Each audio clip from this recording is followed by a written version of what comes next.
യേശു മതി, ആ സ്നേഹം മതി, തൻ ക്രൂശു മതി എനിക്ക്. യേശു മതി, തൻ ഹിതം മതി, നിത്യജീവൻ മതി എനിക്ക്.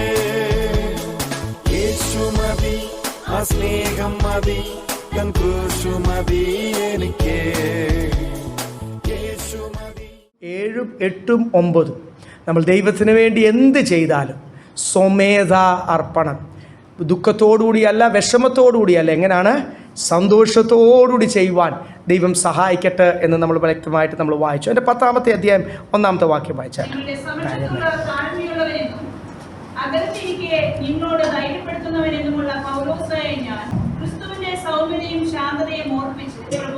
ആദ്യം തുടങ്ങുന്നത് എങ്ങനെയാണ്? ഐ എം പ്ലീഡിങ് യു എന്നാണ് ഇംഗ്ലീഷ് ബൈബിളിൽ എഴുതിയേക്കുന്നത്. ഞാൻ നിങ്ങളോട് അപേക്ഷിക്കുന്നു. പലപ്പോഴും താൻ പറയുന്ന പോലെ by the mercies of God, കർത്താവിനെ ഓർത്ത്, ദൈവത്തെ ഓർത്ത് തനിക്ക് ഞാൻ നിങ്ങളെ പ്രബോധിപ്പിക്കുന്നു, ഉപദേശിക്കുന്നു എന്നല്ല മൂലഭാഷയിലൊക്കെ എഴുതിയേക്കുന്ന ഐ എം പ്ലീസിൻ്റെ വേറൊരു ഡിഗ്രിയാണ്. Pleading you, I am pleading you എന്നാണ് എഴുതിയേക്കുന്നത്. ഞാൻ ദൈവത്തെ ഓർക്കും. നിങ്ങൾ എങ്ങനെ ആയിരിക്കണം? നിങ്ങളും ഞാനും വചനം പഠിപ്പിക്കുന്ന പൗലോസും എല്ലാം എങ്ങനെ ആയിരിക്കണം? ക്രിസ്തുവിൻ്റെ സൗമ്യതയും. നിങ്ങൾ ദേഷ്യപ്പെടാനല്ല, ക്രിസ്തുവിൻ്റെ ആ ശാന്തതയും ക്രിസ്തുവിൻ്റെ ആ സൗമ്യതയും ഓർപ്പിച്ച് നിങ്ങളെ ഞാൻ പ്രബോധിപ്പിക്കുന്നു. ഐ എക്സോർട്ട് യു, ഞാൻ നിങ്ങളെ പ്രബോധിപ്പിക്കുന്നു. എന്നിട്ടാണ് താഴോട്ട് വായിച്ചത്.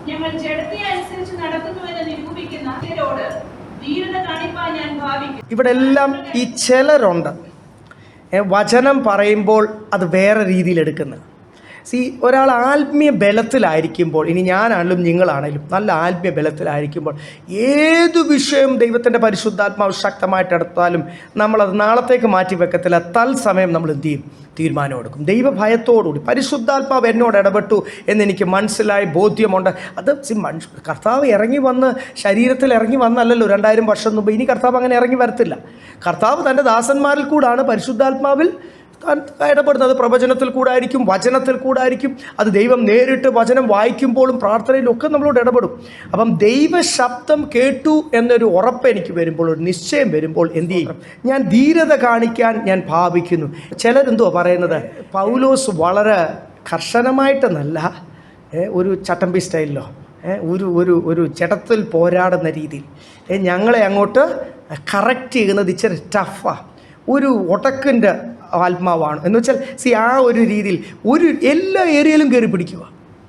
1 കൊരിന്ത്യർ 1-ാം അധ്യായം, സ്വന്തം അപ്പൻ്റെ ഭാര്യയെ വെച്ചുകൊണ്ടിരിക്കുന്നവൻ തൊട്ട് ജാതികൾ അറക്കുന്ന. അപ്പം അവർക്ക് ആത്മീയരല്ലാത്തതുകൊണ്ട് അവരെന്തുവാ ചിന്തിക്കുന്നത്? ഇതെൻ്റെ ജീവിതമല്ലയോ, ആരും എന്നെ പഠിപ്പിക്കാൻ പറയണോ, എൻ്റെ പേഴ്സണൽ കാര്യമല്ലേ? ആരും രാഷ്ട്രീയക്കാരൊക്കെ എപ്പോഴും പറയുന്നത് കേട്ടിട്ടില്ലേ? അവരുടെ പേഴ്സണൽ കാര്യങ്ങളെല്ലാം വളരെ മോശമാണ്. കൂടുതലും രാഷ്ട്രീയക്കാർ കുടുംബജീവിതത്തിലും പല വിഷയത്തിലും ഒക്കെ പോയി കിടക്കുക. പക്ഷേ അതാരെങ്കിലും എടുത്ത് പൊക്കിക്കൊണ്ട് വന്ന ഉടനെ അവരെന്ത് പറഞ്ഞാൽ രക്ഷപ്പെടുന്ന? അതെൻ്റെ പേഴ്സണൽ മാറ്റർ, ആരും അതിൻ്റെ അകത്ത് ഇടപെടണ്ട. ലോകമനുഷ്യർക്ക് അത് പറഞ്ഞ് രക്ഷപ്പെടാം. ഇവിടെ പേഴ്സണൽ മാറ്ററൊക്കെ ദൈവനാമം ദുഷിപ്പിക്കുന്ന അനുഭവത്തിൽ പോകുമ്പോൾ അത് സഭയുടെ മാറ്ററും അത് ദൈവത്തിൻ്റെ മാറ്ററും ആവും. ദൈവദാസന്മാർ കർത്താവ് പറയുന്നത് പോലെ അതിൻ്റെ അകത്ത് ഇടപെട്ടലേ പറ്റൂ. അല്ലേ പിന്നെ ഒരു താക്കീത് കൊടുക്കുക, ആ വ്യക്തിയെപ്പറ്റി പറഞ്ഞ പോലെ പിന്നെ മൂപ്പന്മാരോട് ചേർന്ന് താക്കീത് കൊടുക്കുക. വീണ്ടും ആ വ്യക്തിക്ക് രൂപാന്തരം വന്നില്ലെങ്കിൽ സഭയിൽ നിന്ന് ആ വ്യക്തിയെ പുറത്തു കള എന്ന് കർശനമായിട്ട് എഴുതിയിരിക്കുന്ന ഒരു ഭാഗമാണ് 1 കൊരിന്ത്യർ 5-ാമത്തെ അധ്യായം. അപ്പം അത് കർത്താവിൻ്റെ വിഷയം, അതെൻ്റെ അപ്പൻ്റെ പേര് ദോഷമാണ്. ഈ ആത്മീയ കുടുംബത്തിലല്ലേ, നമ്മുടെ ആത്മീയ കുടുംബത്തിലല്ലേ, കർത്താവിൻ്റെ കുടുംബത്തിൽ in the body of Christ വരുന്ന എല്ലാ ദോഷവും ആർക്കാ ദോഷം? അത് നാണംകേട് ഉണ്ടാക്കുന്നത് എൻ്റെ യേശുവിനാ, കർത്താവിനാ. അതുകൊണ്ട് കർത്താവിൻ്റെ ദാസന്മാരും സഭയും അതിൻ്റെ അകത്ത് ഇടപെടും. അങ്ങനെ ആ ഒരു രീതിയിലാണ് ഞാൻ പറഞ്ഞത്. 1-ാമത്തെ ലേഖനം മുഴുവനും ഏതൊക്കെ ഏരിയയിലാണ്? ജോലി വിഷയത്തിൽ, കുടുംബ വിഷയത്തിൽ, മക്കളെ വളർത്തേണ്ട വിഷയത്തിൽ, തിരുവത്താഴം, എല്ലാ ശുശ്രൂഷകൾ നമ്മൾ തൊടാത്ത ഏരിയകളില്ല. നമുക്ക് പോലും ഇടയ്ക്കൊക്കെ പിരിമുറുക്കം വരുമാറ് നമ്മുടെ പേഴ്സണാലിറ്റിയെ തൊടുന്ന, വ്യക്തിത്വത്തെ തൊടുമ്പോഴാണ് നമ്മളെല്ലാം ഇളകുന്നത്. ആരും എന്നെ പഠിപ്പിക്കാൻ വരണ്ട, എനിക്കറിയാം എന്തുവാ ചെയ്യേണ്ടത്, ഞാൻ ഭയങ്കര ആത്മീയനാ, ഞാൻ പ്രാർത്ഥിക്കുന്നു കർത്താവ് കേൾക്കുന്നു. പണ്ടൊക്കെ പ്രാർത്ഥിച്ചപ്പം കേട്ടല്ലോ, ഉത്തരം അറിയില്ലല്ലോ, എന്തൊക്കെ പൊങ്ങച്ചമാണ് നമുക്ക് പറയാനുള്ളതെന്നറിയാം. എനിക്കറിയാം എന്ത് ചെയ്യണം. ആരും എന്നെ വ്യക്തിത്വത്തെ കയറി തൊടുമ്പോഴാണ് ആകെപ്പാടെ പ്രശ്നം. പക്ഷെ അവിടെ എല്ലാം ദൈവം കൊടുത്ത അധികാരത്തിൽ പൗലോസ് അപ്പോസ്തലൻ ഒരു കറക്ഷൻ. ഇവരെ ആദ്യം ഉപദേശിച്ചു, അവർ പരിശുദ്ധാത്മാവിൻ്റെ ഒരു കൃപാവരത്തിനും കുറവില്ല, നടത്തിപ്പിൽ അങ്ങ് വിട്ടു. സഭ വലുതായി 10-15-20 വർഷത്തിൻ്റെ ശേഷമായിരിക്കുമല്ലോ ഒന്നാമത്തെ ലേഖനം എഴുതിയത്. വീണ്ടും ഒരു 5-8 വർഷത്തിൻ്റെ ശേഷമാണ് രണ്ടാമത്തെ ലേഖനം എഴുതിയത്. അപ്പം ഈ വർഷങ്ങൾ കഴിയുമ്പോൾ ക്ഷീണങ്ങൾ വരുന്നു. തീരുമാനത്തിനൊക്കെ എന്ത് വരുന്നു? ക്ഷീണങ്ങൾ വരുന്നു. ആ ക്ഷീണങ്ങൾ വരുന്നത് കൊണ്ടാണ് ഇവിടെ പരിശുദ്ധാത്മാവ് ശക്തമായിട്ട് ഇടപെട്ടത്. അപ്പം നിങ്ങൾ മനസ്സിലാക്കണം, ഞാൻ കർശനമായിട്ട് രണ്ടാമത്തെ വാക്യത്തിൽ നമ്മൾ വായിച്ചില്ലേ,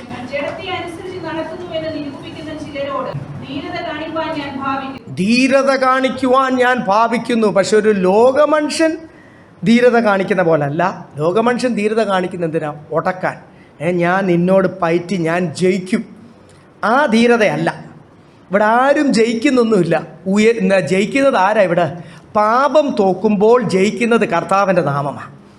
സാത്താൻ കൊണ്ടിരുന്ന പദ്ധതി പൊളിഞ്ഞേലേ പറ്റൂ. അതാരിൽ കൂടാണെങ്കിലും, അതിനി ഒരു ഒരു സഭയിൽ കൂടാണെങ്കിലും സാത്താൻ്റെ പദ്ധതി എന്ത് ചെയ്യണം? ആരെയൊക്കെ അതിൽ ഇൻഫ്ലുവൻസ് ചെയ്തിട്ടുണ്ടോ, അത് ഇൻഫ്ലുവൻസ്ഡ് ആയിരിക്കുന്ന വ്യക്തി അതിൽ നിന്ന് പുറത്തു വന്നേലേ പറ്റൂ. സാത്താൻ്റെ പദ്ധതി പൊളിയണം. ഈ ഗ്രൂപ്പിസവും സഭ സ്പ്ലിറ്റ് ആകുന്നതും ഒക്കെ എന്തുവാ? കുറേ പേര് ഒരു കാഴ്ചപ്പാട് നിൽക്കുന്നു, കുറേ പേര് മാറി. കോരഹും നാദാവും അബിതാവും 250 നിന്ന പോലെ കർത്താവിൻ്റെ പദ്ധതിക്ക് എതിരെ അവർ പോലും അറിയുന്നില്ല. അവർ പറയുന്നത് എന്തോ, കോരഹിനോട് ചോദിച്ചാൽ കോരഹ് പറയും ഞങ്ങൾ നിൽക്കുന്ന ഇസ്രായേലിന് വേണ്ടിയാണെന്ന് പറയും. ഭൂരിഭാഗം ഇസ്രായേൽ മക്കളുടെ ആവശ്യങ്ങൾ പറയാൻ വേണ്ടിയാണ് ഞങ്ങൾ നിൽക്കുന്നത് എന്ന് പറഞ്ഞാണ് മോശയോടും അല്ലെങ്കിൽ കർത്താവിനോടും ഒക്കെ അവർ എതിർക്കുന്നത്. പക്ഷേ കർത്താവിൻ്റെ വലിയ ന്യായവിധി അവിടെ ഉണ്ടായതില്ല. ഈ സ്പ്ലിറ്റും ഗ്രൂപ്പിസവും ഒക്കെ സഭകളിൽ ഉണ്ടാകുവാൻ കാരണം ഈ പല കാഴ്ചപ്പാട്. അവിടെ ആരുടെ പദ്ധതിയാണ്? ദൈവത്തിൻ്റെ പദ്ധതി, സ്ട്രിക്റ്റായ പദ്ധതിയാണ്. അത് വചനം വിട്ടൊരു പരിപാടിയില്ല. വചനത്തിൽ ഒരു കോംപ്രമൈസുമില്ല. വചനത്തിൽ ഒരു വിട്ടുവീഴ്ചയുമില്ല. ബലം വേണോ, കൃപ വേണോ, കർത്താവ് ധാരാളമായിട്ട് തരും. അനുസരിച്ചേലേ പറ്റൂ. നിങ്ങളും ഞാനും നമ്മളെല്ലാവരും തികപോട് നിന്നാലേ കാളൂതുമ്പോൾ എടുക്കപ്പെടത്തുള്ളൂ. അപ്പോൾ നിങ്ങൾ വിചാരിക്കുന്നോ ഞാനൊരു ജഡികമായിട്ടാണ് ഫൈറ്റ് ചെയ്യുന്നത്? അല്ല. പക്ഷേ ഞാൻ നിങ്ങളോട് ഇനിയും എന്ത് ചെയ്യാൻ പോവാ? ചില ധീരത. ഇത് 2 കൊരിന്ത്യർ 10 ഇതുവരെ വിട്ടിട്ടില്ല പൗലോസ് അവരെ. പൗലോസിനെ ഭ്രാന്തൻ വിളിച്ചു. നമ്മൾ വായിച്ചല്ലേ, you are out of your mind. എന്ത് ബോധമില്ലാതെ ഇപ്പം എന്തൊക്കെ പൗലോസിനെ വിളിച്ചു. പൗലോസ് 1 കൊരിന്ത്യർ തൊട്ട് തുടങ്ങിയത് എത്ര? 16 അധ്യായം. ഇതുകൊണ്ട് 2 കൊരിന്ത്യർ 10 അധ്യായത്തിൽ നിൽക്കുമ്പോൾ വിട്ടിട്ടില്ല. ഇനി കുറച്ചുകൂടെ ഉണ്ട്. പണി നടക്കേണ്ട ഏരിയകൾ കുറച്ചുകൂടെ ഉണ്ട്. അതുകൊണ്ടാണ് ഇച്ചിരൂടെ ഞാൻ നിങ്ങളോട് ധീരത കാണിക്കാൻ പോവാം. 3-ാമത്തെ വാക്യം. നിങ്ങൾ ആദ്യം മനസ്സിലാക്കണം, നിങ്ങളോടല്ല ഈ പോരാട്ടം. ജഡപ്രകാരം പോരാടുന്നില്ല. അടുത്ത വാക്യത്തിൽ എഴുതിയിട്ടുണ്ടല്ലോ, ഞങ്ങളുടെ വെപ്പൺസ് ഒന്നും മെഷീൻ ഗണ്ണും റോക്കറ്റ് ലോഞ്ചറും ഒന്നും അല്ല.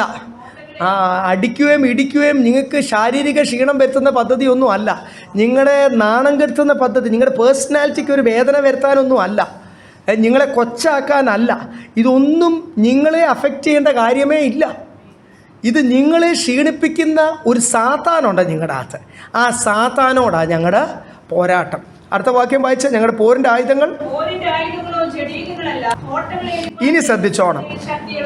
ഞങ്ങളുടെ പോരിൻ്റെ ആയുധങ്ങൾ ഒന്നും, ഞങ്ങളുടെ അമ്യുനേഷൻ, വാർഫെയർ, ഇതൊന്നും ലൗകികമല്ല, ലോകത്തിൻ്റേതല്ല. നാക്കുകൊണ്ടല്ല, അടിയിലല്ല, കൊച്ചാക്കാനല്ല, ഇൻസൾട്ടീവ് അല്ല, ഒരു പോരിൻ്റെ ജഡികമല്ല. പക്ഷേ ഇത് നിങ്ങളെയല്ല, നിങ്ങളോടല്ല പോര്, ജഡത്തോടല്ല പോര്, മനുഷ്യനോടല്ല പോര്. പലപ്പോഴും ആൾക്കാർ നമ്മളോട് എതിർക്കുമ്പോൾ, നമ്മളെ ഇൻസൾട്ട് ചെയ്യുമ്പോൾ, നമ്മളെ ഇല്ലാത്ത കാര്യം പറഞ്ഞിട്ട് കുറ്റപ്പെടുത്തുമ്പോൾ ഇതൊക്കെ വലിയ വിഷമമുള്ള കാര്യമാണ്. ഉള്ള കാര്യമാണ് പോട്ടെ, നമുക്ക് ഉണ്ടായിരുന്നു കേട്ടോണ്ടിരിക്കുക. എന്തായാലും ഉള്ളതല്ല, നമ്മൾ ചെയ്തതല്ലേ. പറയുമ്പോഴൊരു വിഷമം, നമ്മൾ റിയാക്ട് ചെയ്തിട്ടില്ലെന്നൊക്കെ പറഞ്ഞാലും അതിന് അത്രയും വേദനയില്ല നമുക്ക്. ഇല്ലാത്ത കാര്യത്തിന് അത് വലിയ വിഷമം. ഇല്ലാത്ത കാര്യത്തിനെ കുറ്റപ്പെടുത്തി, ഇതൊക്കെ സാത്താൻ സ്ഥിരം ചെയ്യുന്ന പദ്ധതികളല്ലേ. ആൾക്കാർ നമ്മളെ ബ്ലെയിം ചെയ്യുക, ഇല്ല അവർക്ക് എന്തുവാ സത്യം എന്നറിയാതെ അവർ ചില കൺക്ലൂഷനിൽ എത്തുക. അപ്പം അവിടെ ഒക്കെ നമുക്ക് ആ വ്യക്തിയോടാണ് പോരെ. നമ്മളെ ആരെങ്കിലും ഇൻസൾട്ട് ചെയ്ത് ആ വ്യക്തിയോടാണ് പോയി. നമ്മളെ ആരെങ്കിലും ചീത്തയോ തോന്നിയോ വിളിച്ചാൽ പിന്നെ ആ വ്യക്തിയെ, അതിന് ആ ദേശത്തുള്ള ഒരാളാ അയൽവക്കക്കാരനാണെങ്കിൽ അവന് ഞാനൊരു പകരമായ എനിക്ക് കിട്ടുമല്ലോ ഒരു അവസരം, ഒരു ഡോസ് അവന് ഞാൻ മാനുഷിക രീതിയാണ്. ദൈവമക്കളാണെന്നൊക്കെ പറഞ്ഞാൽ പോലും എന്ത് ചെയ്യും, ഉള്ളിൽ ആ വ്യക്തിയെ കാണുമ്പോൾ നമ്മൾ ചിരിച്ചുകൊണ്ടിരിക്കുന്ന ആ വ്യക്തിയെ കാണുമ്പോൾ ഇങ്ങനെ അങ്ങ് ആയി പോവുക. ഈ ജഡമാ, നമ്മളല്ല. ജഡത്തിൽ ആരാ കയറുന്നത് ആ സമയത്ത്? പിശാചല്ലേ കയറുന്നത്. പരിശുദ്ധാത്മാവാണ് എന്ത് ചെയ്യും, നമ്മളോട് ഇത്രയും ദോഷം ചെയ്തവൻ എന്ത് ചെയ്യും? Praise the Lord. അവസരം കിട്ടിയ ഒരു ഷെയ്ക്കാനും കൊടുത്തിട്ട് ഒരു ഉമ്മയും വെച്ച് കൊടുക്കണം. പറ്റുമോ? പ്രൈസ്. ഒരു ചുംബനവും കൊടുക്കണം, ചേർത്ത് പിടിച്ചൊരു ചുംബനവും കൊടുക്കണം. അല്ലല്ല, പരിശുദ്ധാത്മാവിൻ്റെ നിറവിൽ നിൽക്കുമ്പോഴേ അത് പറ്റത്തുള്ളൂ കേട്ടോ. Praise Lord. അല്ലെങ്കിൽ പറ്റത്തില്ല. നമ്മൾ പറയാൻ എളുപ്പമാണ്. അയ്യോ ഈ പോര് അതാണല്ലോ ഈ സഭയ്ക്കകത്ത് നടക്കുന്നത്. സഭകൾ വലുതാകുമ്പോൾ കൗൺസിൽ മീറ്റിങ്സിലൊക്കെ നടക്കുന്ന, കമ്മിറ്റി മീറ്റിങ്സ് നടക്കുന്ന എന്തുവാ? പോര്. സഭ പിന്നെയും വലുതാകുമ്പോൾ ഇലക്ഷനിൽ നടക്കുന്ന എന്തുവാ?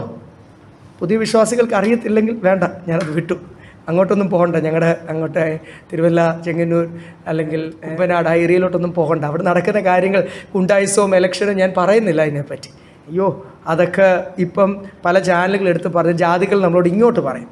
അതുകൊണ്ട് ഈ പോരാണ് എല്ലായിടത്തും. സഭയ്ക്കകത്ത് പോര്, കുടുംബത്തിൻ്റെ അകത്ത് പോര്, ഈ പോര്, സഭകൾ തമ്മിൽ പോര്, പ്രസ്ഥാനങ്ങൾ തമ്മിൽ പോര്. ഇവിടെ പൗലോസ് വ്യക്തമായിട്ട് പറയുക, മനുഷ്യനോടല്ല ഞങ്ങളുടെ പോര്. ഞങ്ങളുടെ പോര് നിങ്ങളെ ക്ഷീണിപ്പിച്ചെങ്കിൽ നിങ്ങളോടല്ല വിഷമം, നിങ്ങളെ ക്ഷീണിപ്പിച്ച ഒരു ശക്തിയുണ്ട്. ഇത്രയും ഞാൻ പഠിപ്പിച്ചിട്ട്, ഇത്രയും ഞാൻ വില കൊടുത്തിട്ട്, കൊരിന്തിൽ സഭ പൗലോസ് നിമിത്തം ഉണ്ടായി. അവിടെ താൻ വില കൊടുത്തത് കുറച്ചൊന്നും അല്ല ദൈവമക്കളെ. ഇത്രയും വില കൊടുത്തിട്ട് നിങ്ങൾക്കൊന്നും മനസ്സിലായില്ലല്ലോ. ഇനി നിങ്ങളെ പഠിപ്പിക്കുന്നുമില്ല. നിങ്ങൾ എവിടെയെങ്കിലും പോയി നരകത്തിൽ പോ. ഗോ ടു ഹെൽൻ്റെ മലയാളമാണ് ഞാനിപ്പം പറഞ്ഞു. നിങ്ങൾ എവിടെ പോ?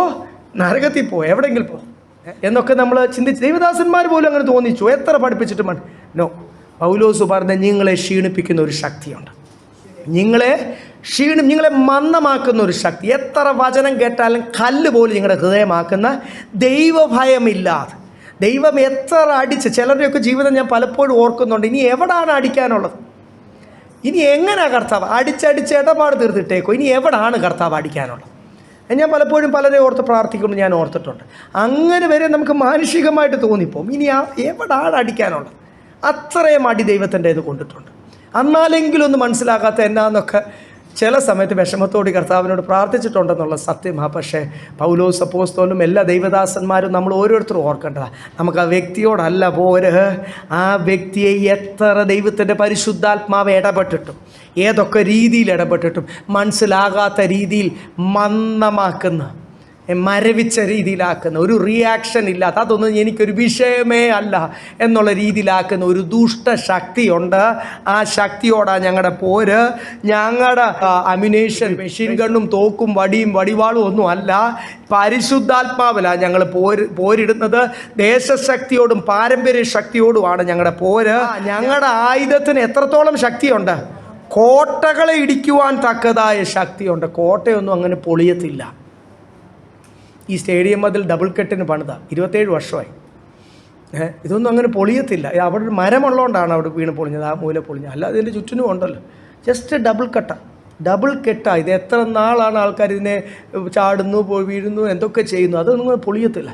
കോട്ടകൾ പണിയുന്ന വീതി നിങ്ങൾ പോയിട്ടുണ്ടോ? ആഗ്ര, രാജസ്ഥാനിലൊക്കെ പോയി ഒറിജിനൽ കോട്ടകൾ, ഇവിടെ കണ്ണൂർ പോയാൽ കാണാം. ഒറിജിനൽ കോട്ട കാണും. അതിൻ്റെ വീതി, ചുവട്, ബേസൊക്കെ ലൈഫ് സൈസാണ്. അതിൽ നിന്നാണ് പിന്നെ മേളിലോട്ട് പോകുന്നത്. മേളിൽ നമ്മൾ അതിൻ്റെ മേളിൽ കൂടെ നടക്കും. അതൊന്നും അല്ല വീതി, അതിൻ്റെ താഴെ അതിൻ്റെ ഡബിൾ വീതിയാണ്. കോട്ടകളെ ഇടിപ്പാൻ സാത്താൻ കെട്ടുപോലും നിന്നാൽ അതിനെ ഇടിപ്പാൻ ശക്തിയുള്ളതാണ് ഇത്. Praise Lord, hallelujah. ഇവിടെ എഴുതിയിട്ടുണ്ട്, ഞങ്ങളുടെ വെപ്പൺസ്, അതിന് ശക്തിയുണ്ട്. അത് സാത്താൻ്റെ കോട്ടകളെ തകർക്കും, സാത്താൻ്റെ പദ്ധതികളെ തകർക്കും. ആ ഒരു വെപ്പണോടുകൂടിയാണ് എൻ്റെ പോരാട്ടം. പിന്നെ 5-ാമത്തെ വാക്യം,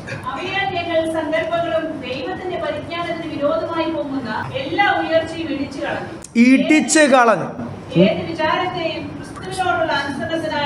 2 കാര്യം എഴുതിയിരിക്കുന്നത്. ക്രിസ്തുവിൻ്റെ പദ്ധതിക്ക്, ക്രിസ്തുവിൻ്റെ വിചാരത്തിന്, casting down every argument that exalts itself against the knowledge of God.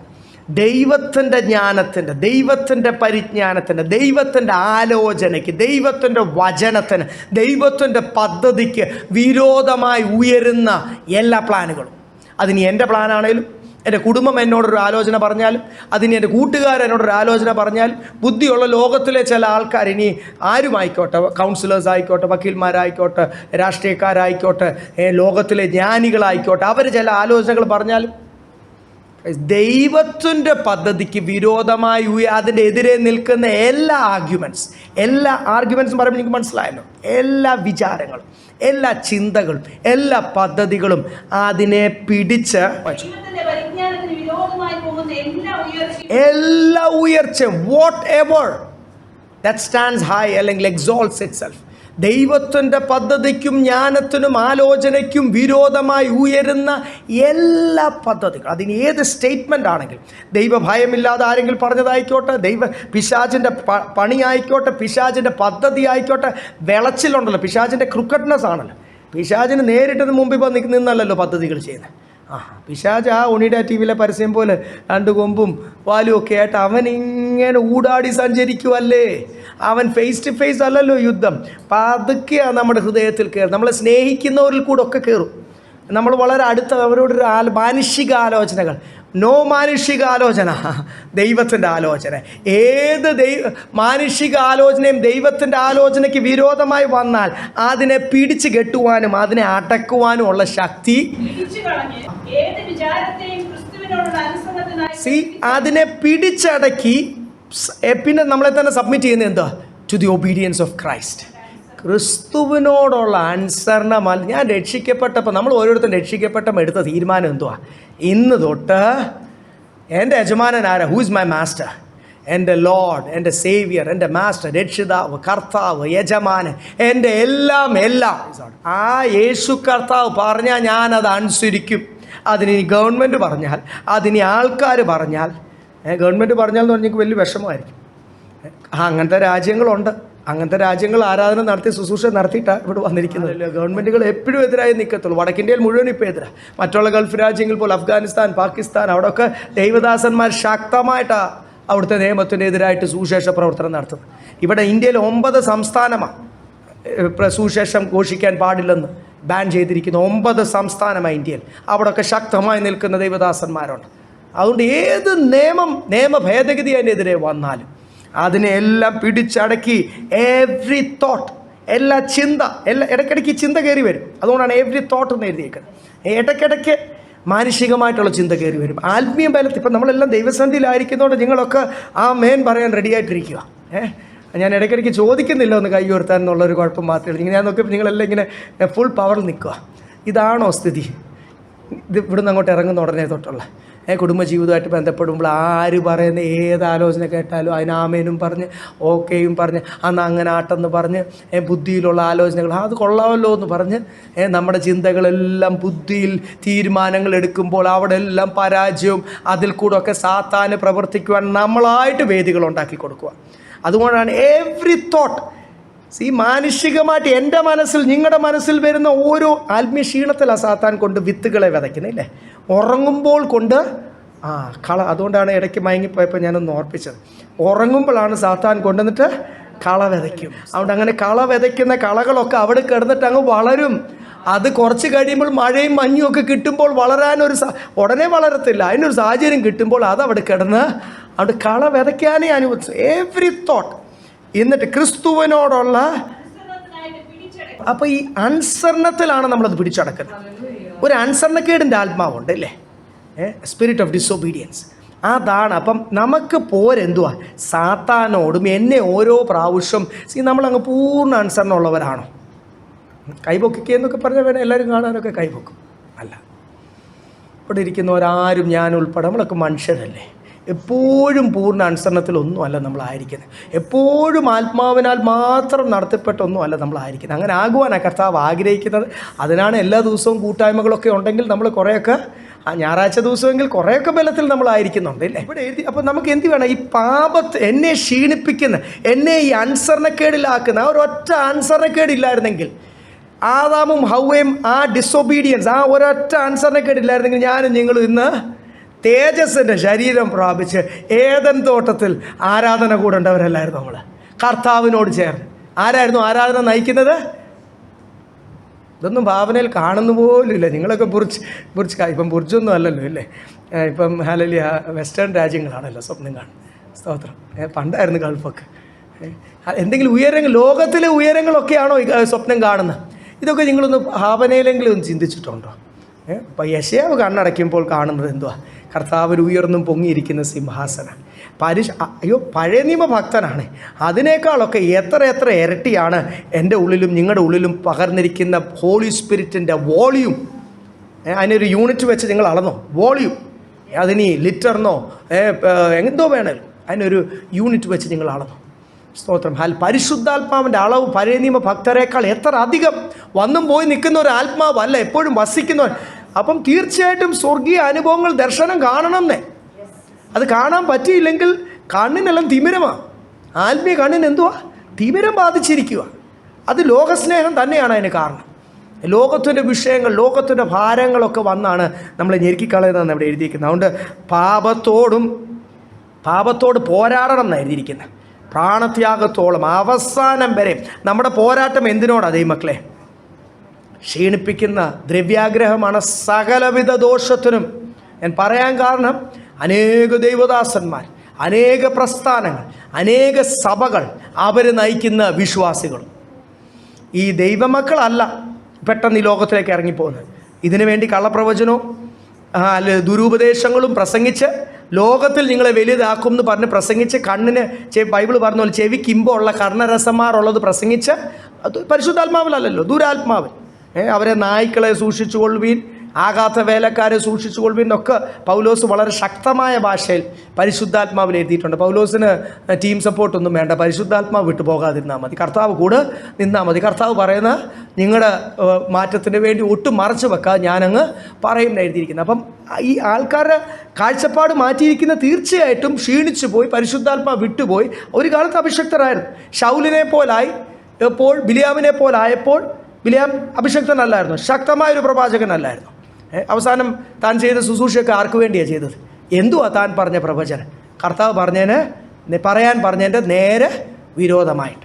അല്ലെങ്കിൽ രാജാവിനെ സന്തോഷിപ്പിക്കുവാൻ. അപ്പം അതാണ് ഈ ഒരു കാലഘട്ടത്തിൽ അങ്ങനെ ആയി വരുമ്പോൾ നിങ്ങൾ മനസ്സിലാക്കണം, നമ്മൾ ക്ഷീണിപ്പിക്കുന്ന ലോകസ്നേഹമായിക്കോട്ടെ, ജഡമോഹമായിക്കോട്ടെ, ദ്രവ്യാഗ്രഹമായിക്കോട്ടെ.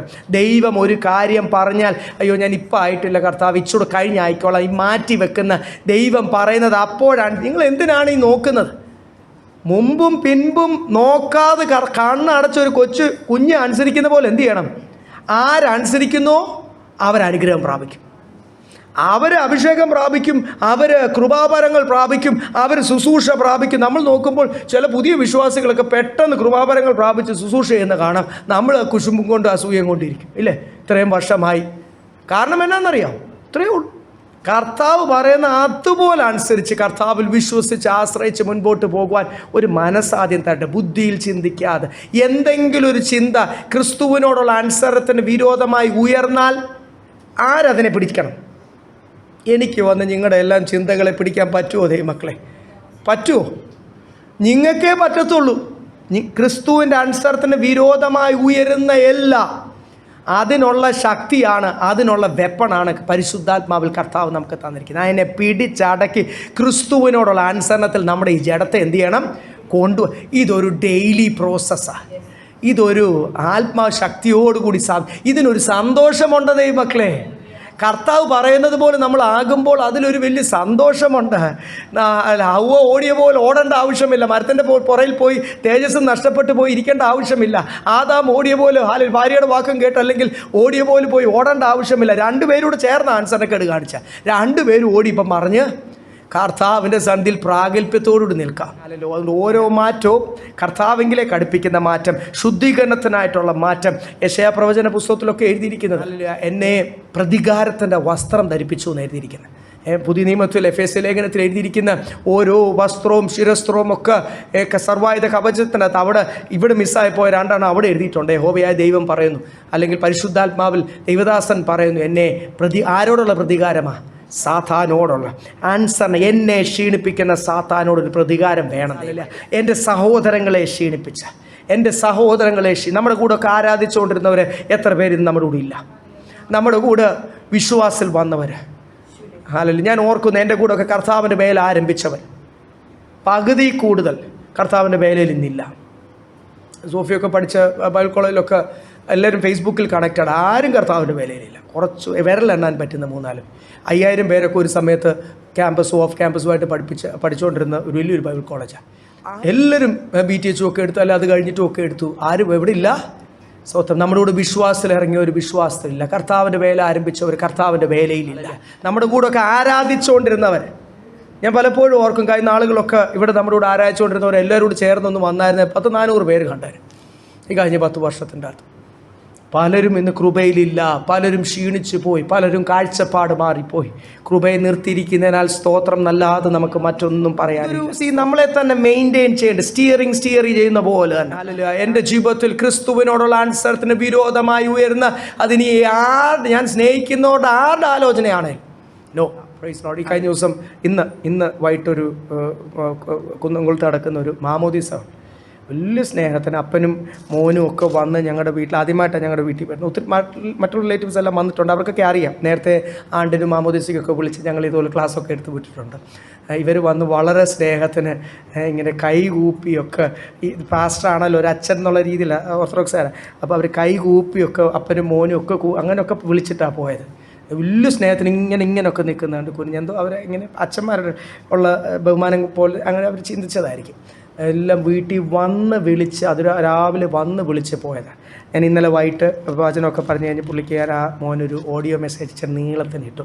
സ്നാനം എന്തുവാന്നും ശിശു സ്നാനം ഇല്ലെന്നും ജ്ഞാനസ്നാനം എന്തുവാന്നും പിന്നെ ആണ്ട് അത് വചനപ്രകാരം ഇല്ലെന്നും. അപ്പോൾ ഈ കാര്യങ്ങളെല്ലാം ഞാൻ വ്യക്തമായിട്ട് പറഞ്ഞിട്ട് ഞാൻ പറഞ്ഞു, വചനം പഠിപ്പിക്കുന്ന ഒരാളല്ലേ, വചനം ദൈവമക്കളാട്ട് ദൈവദാസന്മാരാട്ട് നിങ്ങൾ എവിടെ വിളിച്ചാലും ആത്മീയരാണെങ്കിൽ അവർക്ക് വരാൻ പറ്റത്തില്ല. നിങ്ങൾ അതിനകത്ത് പിണക്കൊന്നും ഓർക്കില്ല. അത് കഴിഞ്ഞൊരു ദിവസം അവർ തിരിച്ചിവിടെ എറണാകുളത്ത് ഒരു വീടുണ്ട്, അവർക്ക് അവിടെ വരുമ്പോൾ ഞങ്ങൾ വന്ന് നിങ്ങളെ കാണാം, വിസിറ്റ് ചെയ്യാം, തീർച്ചയായിട്ടും വിസിറ്റ് ചെയ്യാം. വലിയ സന്തോഷത്തോടെ ഇന്ന് രാവിലെ എനിക്ക് മറുപടി മെസ്സേജ് അയച്ചു. അപ്പോൾ ഞാൻ പറഞ്ഞത് ഏതൊക്കെ രീതിയിലാണ് ആരും അറിയത്തില്ല, നിങ്ങൾ ആരും അറിയത്തില്ല. കുന്നംകുളത്ത് ഫംഗ്ഷൻ നടക്കുന്നത്, പോയി ഒന്ന് തല കാണിച്ച് വന്നു കഴിഞ്ഞാൽ നിങ്ങൾ ആരെങ്കിലും അറിയോ?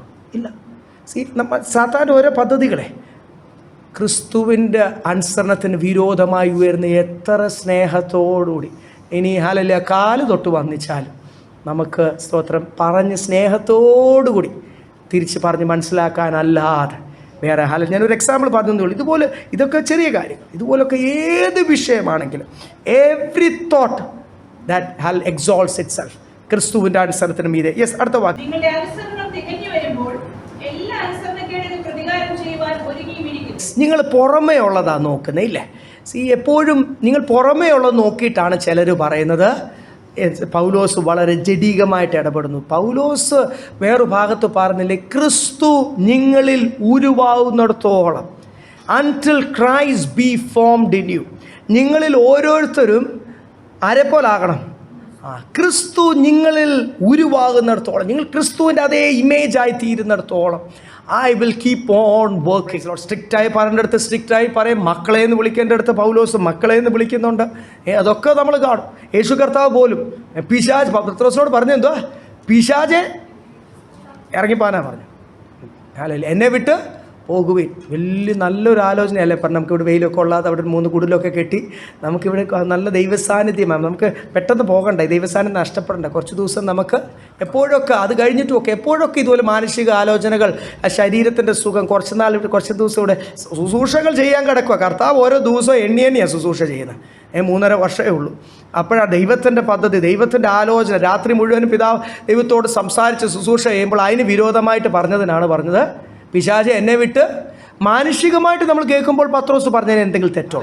പിതാവും പുത്രനുമായിട്ടുള്ള സംഭാഷണം, കർത്താവിൻ്റെ മനസ്സിലുള്ള പദ്ധതി, പിതാവായ ദൈവത്തോട് ഹല്ലേലൂയ ചോദിച്ചാൽ അവർ തമ്മിൽ ഒന്നിച്ചുള്ള ആ ദൈവിക പദ്ധതി ആർക്കേ അറിയത്തുള്ളൂ. അപ്പം നമ്മുടെ ജീവിതത്തിൽ കർത്താവ് നമ്മളോട് ഇടപെട്ട ദൈവിക പദ്ധതി ആർക്കേ അറിയത്തുള്ളൂ? നമുക്കേ അറിയത്തുള്ളൂ. വിളി ആർക്കേ അറിയത്തുള്ളൂ? നമുക്കേ അറിയത്തുള്ളൂ. വിളി അനുസരിച്ച് അതിൻ്റെ അകത്ത് ഇനി എത്ര തടസ്സം വന്നാൽ, ആരൊക്കെ സ്നേഹിക്കുന്നവരായിക്കോട്ടെ, ഞാൻ ഒന്നുകൂടി പറയുക, സാത്താൻ സ്വീറ്റായിട്ടാണ് വരുന്നത്. നോ പറയുവാൻ, കൃപയോടുകൂടി പറയുവാൻ. പല രീതിയിൽ പറയാം. ആ വന്ന കുടുംബത്തെ ഞങ്ങൾ വരത്തില്ല, നിങ്ങൾക്കൊന്നും അറിയത്തില്ല, പിന്നെ ഒന്നും വരത്തില്ല, ഓക്കെ ടാറ്റ ഇറങ്ങിപ്പോ എന്ന് വേണേൽ പറയാം. ഞാൻ അവരത്രയും അങ്ങ് ഭവ്യതയും സ്നേഹവും ആദ്യമായിട്ട് വീട്ടിൽ വരുമല്ലേ, അതുകൊണ്ട് ഞാൻ അവരോട് അപ്പം പറഞ്ഞില്ല. പക്ഷേ 2 ദിവസമൊക്കെ കഴിഞ്ഞിട്ട് ഇന്ന് ആ ഫംഗ്ഷൻ, ഇന്നലെ രാത്രിയിൽ ഞാനത് സ്നേഹത്തോടുകൂടി വളരെ സ്വീറ്റായിട്ട്, വളരെ അവരെ ഉപയോഗിച്ച് അതേ ടോണിൽ എല്ലാ താഴ്മയോടുകൂടി നിങ്ങളെ ഒത്തിരി സ്നേഹിക്കുന്നു. ഞങ്ങൾ തീർച്ചയായിട്ടും വരും, നിങ്ങളുടെ വീട്ടിൽ വരണം, ഞങ്ങൾക്ക് ആഗ്രഹമുണ്ട്. ഞങ്ങൾ വന്നിരിക്കും, വെറുതെ പറഞ്ഞല്ല, പോവും, അല്ല സ്നേഹത്തോടുകൂടി പോവും. ആ സ്നേഹത്തോടുകൂടിയുള്ള ഇടപെടൽ മാത്രമേ എനിക്ക് നാളെയും ആ വീട്ടിൽ പോകാൻ പറ്റത്തുള്ളൂ, മറ്റന്നാളെയും പോകാൻ പറ്റത്തുള്ളൂ. ദൈവം അനുവദിച്ചാൽ അവരെ സ്നാനപ്പെടുത്താനും പറ്റത്തില്ല. അതായിരിക്കണം കർത്താവിലുള്ള പദ്ധതി.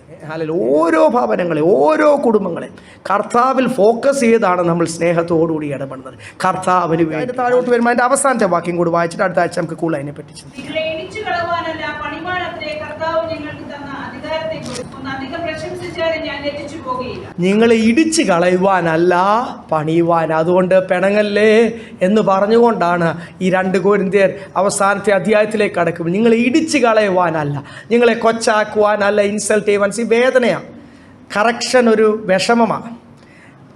നമ്മൾ പിള്ളേർക്ക് അടി കൊടുക്കുമ്പോൾ ഒരു വേദനയാണ്. കർത്താവ് നമുക്ക് ബാലശിക്ഷ തന്നാൽ ഒരു വേദനയാണ്. നമ്മളും കർത്താവിനോടും പിണങ്ങും. ചില ആൾക്കാരുണ്ട് പിന്നെ അങ്ങോട്ട് ആകപ്പാടെ വിഷമമാണ്, മീറ്റിങ്ങിനൊന്നും വരുത്തുന്നില്ല. അതെന്തോ ചോദിച്ചു കഴിഞ്ഞാൽ കർത്താവ് എന്നെ അടിച്ചു.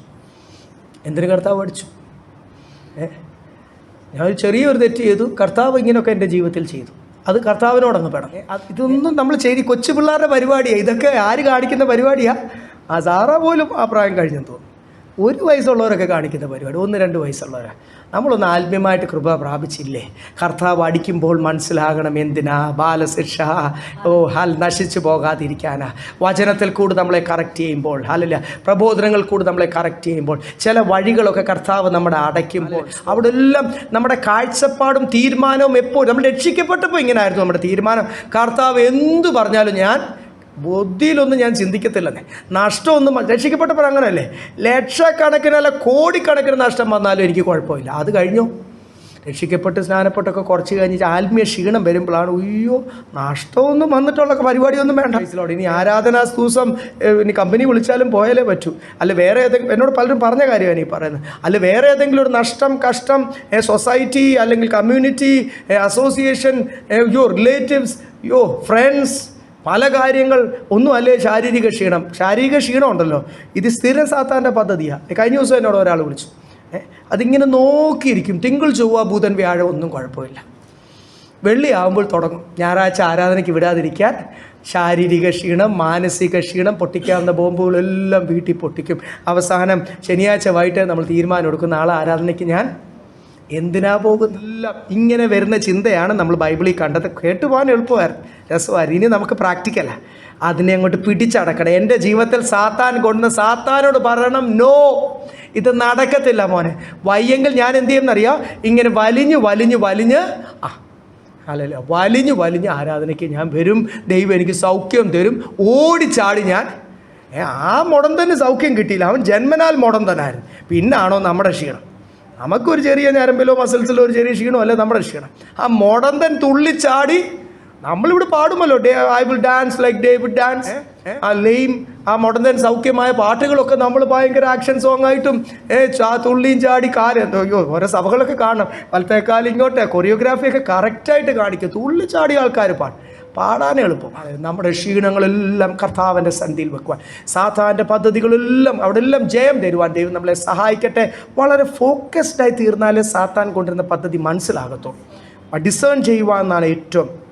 ഡിസേൺ ചെയ്താലേ അതിനെ നമുക്ക് ഡിഫെൻഡ് ചെയ്യാനും അറ്റാക്ക് ചെയ്യാനൊക്കെ പറ്റത്തുള്ളൂ. വളരെ ഫോക്കസ്ഡായി തീരുവാൻ കർത്താവ് നമ്മളെ സഹായിക്കട്ടെ. അന്ത്യനാളുകളാണ്, അറിയാമല്ലോ, നമ്മളെയൊക്കെ പണിയുന്ന നാളുകളാണ്. നമ്മുടെ കൂടെയുള്ള സഹോദരങ്ങളൊക്കെ ഒത്തിരി പ്രാർത്ഥന ആവശ്യമാണ്, കൃപ ആവശ്യമാണ്. എല്ലാവരും ഓർത്ത് പ്രാർത്ഥിക്കുവാൻ ദൈവം നമ്മളെ സഹായിക്കും.